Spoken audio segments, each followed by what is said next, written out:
அன்பென்ற மழையிலே அகிலங்கள் நனையவே அதிரூபன் தோன்றினானே.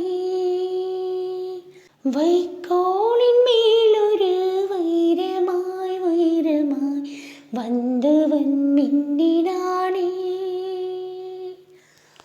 விண்மீன்கள் கண் பார்த்த சூரியன் தோன்றுமோ புகழ் மைந்தன் தோன்றினானே. கண்ணீரின் காயத்தை செந்நீரில் ஆற்றவே சிசுபாலன் தோன்றினானே.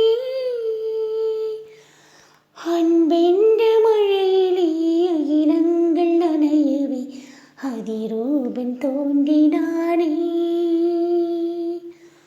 வைக்கோலின் மேலொரு வைரமாய் வைரமாய் வந்தவன் மின்னி